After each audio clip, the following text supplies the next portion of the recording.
Amahoro amahoro ubwoko bw'Imana ndabasuhuje amahoro y'Imana nagumye abane namwe n'ubundi ndagarutse ni Sibomana Anastasi ubwoko bw'Imana nejejwe no kongera kubana namwe mu biganiro tunyuza kuri Rera TV1 kandi mbashimiye cyane kubwo kugenda mu bisangiza n'abandi kugira ngo ivugabutumwa ryogere impande n'impande yego n'ubundi muri kumwe n'ubwoko bw'Imana Sibomana Anastasi nk'uko nari maze kubivuga ubwoko bw'Imana cyangwa ubwoko bw'Imana aho buherereye ku isi hose yego intego yacu ni ukumenyekanisha ukuri kw'ijambo ry'Imana ndetse by'umwihariko kumenyekanisha inzira y'ukuri ijya mu bwami bw'Imana ubwoko bw'Imana duterwa ishyaka no kwiga ijambo ry'Imana ndetse no gusobanukirwa icyo Imana Data twese ishaka kugira ngo abe ari cyo dukora kugira ngo tuzagororerwe ingororano nk'abana b'Imana mu bwami bw'Imana rero ubwoko bw'Imana tuboneka hirya no hino ku isi kubw'ubuntu bw'Imana muri Kristo Yesu kuko mbere ubwoko bw'Imana God's people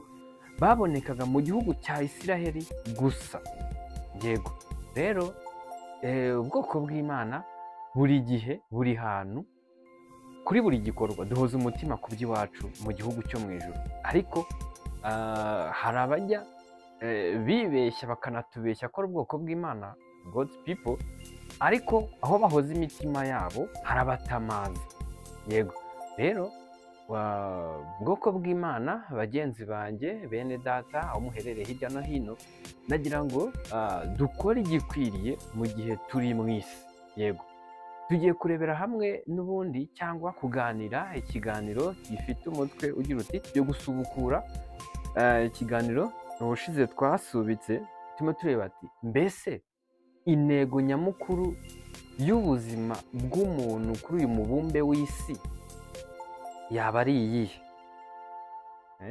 nicyo kintu n'ubundi dukomeje dusubukuraho turebaho kuko mu kiganiro n'ubundi cyanyuze kuri Rera TV1 twagitambukijeho mbese ubundi nyirizina intego nyamukuru y'ubuzima bw'umuntu cyangwa bw'ikiremwamuntu kuri uyu mubumbe w'isi yaba ari iyihe iyo ntego nyamukuru yaba ari iyihe ubushize yego hari icyo twavuzeho mbese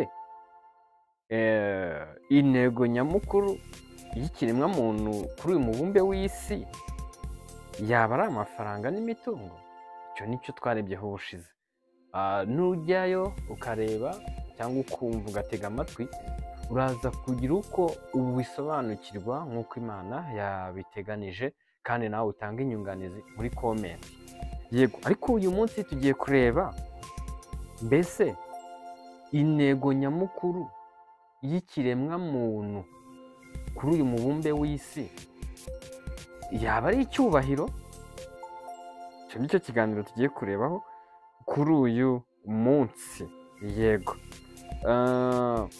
mbese bibaye ari icyubahiro kuki mu gihe umuntu agiye gupfa cyangwa wa wundi ufite icyo cyubahiro yego kuki kitamurengera ngo adapfa bibaye ariyo ntego kuko kuki icyo cyubahiro kitamubuza gupfa nk'undi muntu utaruzwi cyangwa utari ufite icyubahiro bagapfa kimwe ugasanga n'ubundi igikorwa cyababayeho ni kimwe ni ukwamburwa umwuka ufite cya cyubahiro n'utagifite ugasanga bose birasa base koko bibaye ari iyo ntego ku buzima bw'umuntu mu isi urumva byakabayeho gutyo yuko amera kimwe nk'abandi ngewe aho ngaho mpita nsanga bitaba ariyo ntego y'ubuzima bw'umuntu kuko bibaye icyubahiro ariyo ntego y'ubuzima cyangwa y'ikiremwamuntu kuri uyu mubumbe w'isi bibaye ari icyubahiro ugifite yajya agira itandukaniro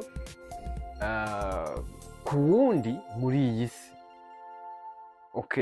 biragaragaye koko wenda nyuzana cyangwa ari kumwe n'abandi bigaragaye ko bitandukanye mu bandi ariko ijambo rigumya ryerekana yuko hanyuma y'ubu buzima bwo mu isi hari ahandi hari ubundi buzima kubera ko icyo cyubahiro nimba kirimo kugaragarira muri iyi si kirimo kugaragarira nyirizina ahatariho kurangirira cyangwa imibereho y'umuntu nyirizina siho ho kurangirira none birangiye n'ubundi gusohoka muri iyi si bibaye mu buryo bumwe ese Bibiliya yo ibivugaho iki icyo cyubahiro nimba uwo muntu yari agifite, kuki kitagendeweho kugira ngo wenda bibe cyamubuza kuba nawe yava muri iyi si?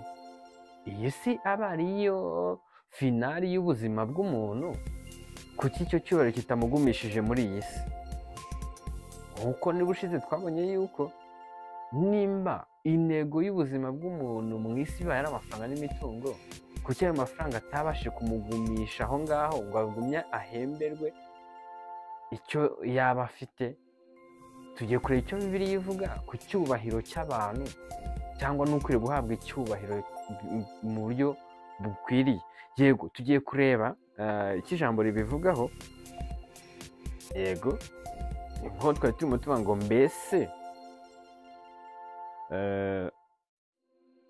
intego nyamukuru y'ubuzima bw'ikiremwamuntu kuri uyu mubumbe w'isi yaba ari icyubahiro? tureba mbese bibaye ari icyo cyubahiro, kuki mu gihe agiye gupfa, yego, icyo cyubahiro kitamurengera ngo adapfa? urumva ko hari ahandi ho guhemberwa.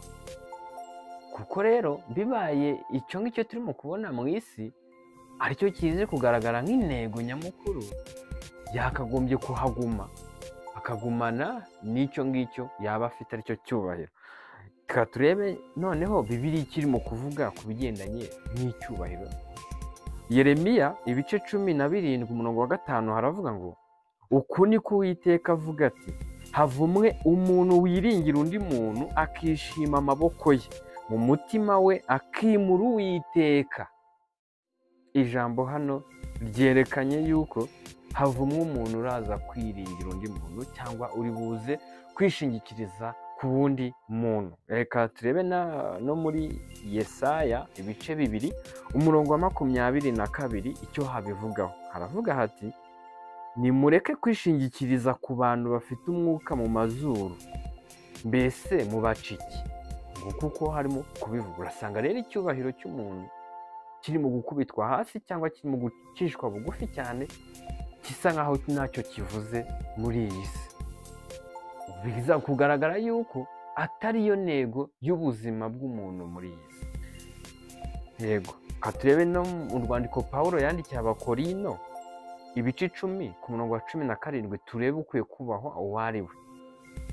Haravuga ngo, ahubwo uwirata yirate Uwiteka. Yego, uwirata yirate Uwiteka. Yego, turakomeza kino kiganiro tukirebaho, turimo kugana tugenda dushakisha intego nyamukuru y'ubuzima cyangwa y'ikiremwamuntu kuri uyu mubumbe w'isi iyo ariyo. Tugiye gukomerezaho n'ibindi biganiro bizaza, iki n'ubundi tuzakomerezaho n'ikindi turimo kureba nyirizina, mbese intego ubundi yanjye muri iyi si, cyangwa impamvu nyamukuru yo muri iyi si yo kugira ngo mbe ndi muri iyi si yaba ari iyihe? Dushobora gusanga, turakomeza tubirebeho, dushobora gusanga wenda turimo kunyura mu nzira itari yo, cyangwa turimo kwirukanyira mu byo tutahamagariwe. Yego, rero ndabashimiye cyane kubana nanjye muri kino kiganiro. Mbashimiye kandi yuko mukomeje kubana n'ubwoko bw'Imana impande n'impande ku isi, muri Afurika, Amerika, Aziya, Europe, Australia n'ahandi impande n'impande mu isanzure. Yego, ndabashimiye n'ubundi mwe muri kumwe n'ubwoko bw'Imana Sibomana Anastase, n'ubundi nk'ubwoko bw'Imana. Intego yacu ni ukumenyekanisha ukuri kw'ijambo ry'Imana, ndetse by'umwihariko inzira y'ukuri ijya mu bwami bw'Imana. Ubwoko bw'Imana duterwa ishyaka no kwiga ijambo ry'Imana, ndetse no gusobanukirwa icyo Imana Data wa twese ashaka, kugira ngo abe ari cyo dukora tuzagororerwe ingororano mu bwami bw'Imana nk'abana b'Imana. Yego, ubwoko bw'Imana buri gihe, buri hantu, kuri buri gikorwa duhoza umutima ku by'iwacu mu gihugu cyo mu ijuru. Yego, ndabashimiye cyane. Ubuntu bw'Imana n'amahoro y'Imana bibane namwe, mubiheshejwe no kumenya Imana na Yesu Umucunguzi. Murakoze cyane.